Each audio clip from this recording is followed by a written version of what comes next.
Anthony departed to the tombs, which happened to be at a distance from the village. And having bid one of his acquaintances to bring him bread at intervals of many days, he entered one of the tombs, and the other having shut the door on him, he remained within alone.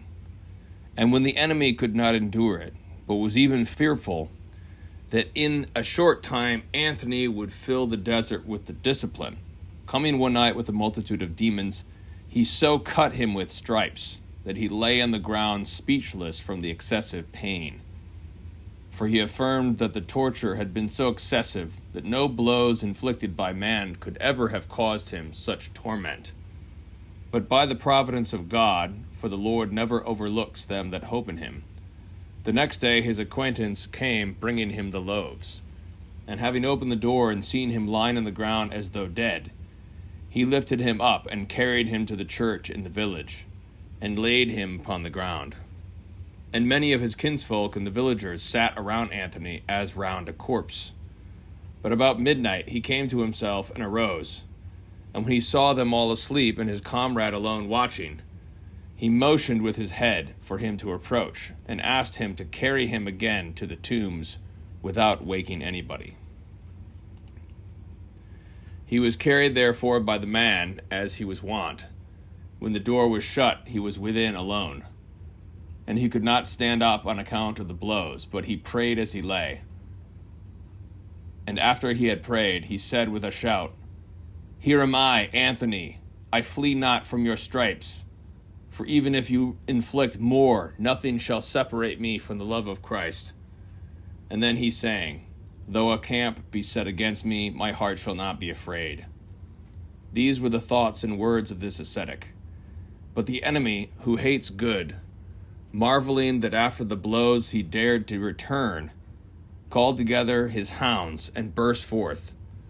"You see," said he, "that neither by the spirit of lust nor by blows did we stay the man, but that he braves us. Let us attack him in another fashion." But changes of form for evil are easy for the devil.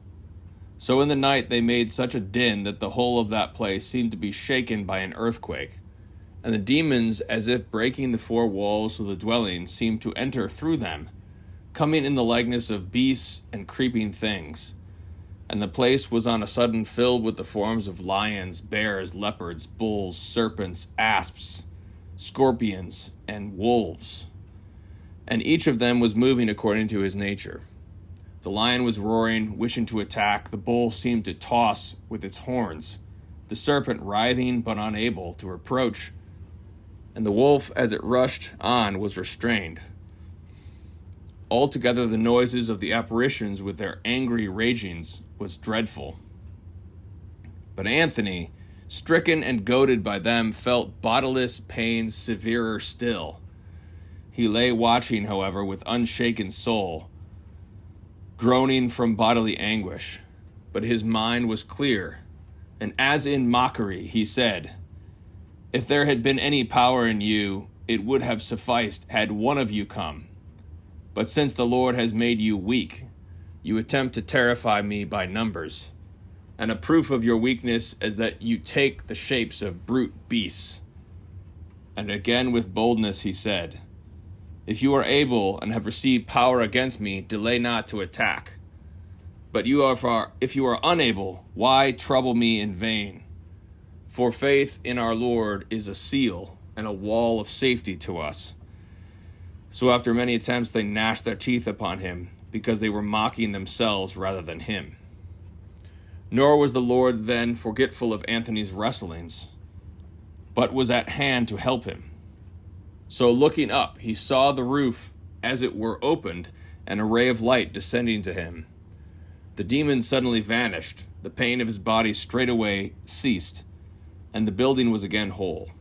But Anthony, feeling the help, and getting his breath again, and being freed from pain, besought the vision which had appeared to him, saying, "Where wert thou? Why did you not appear at the beginning to make my pain cease?"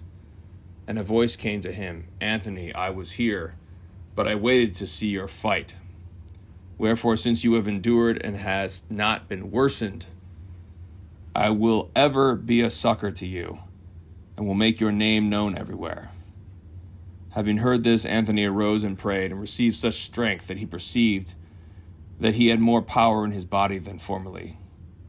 And he was then about 35 years old.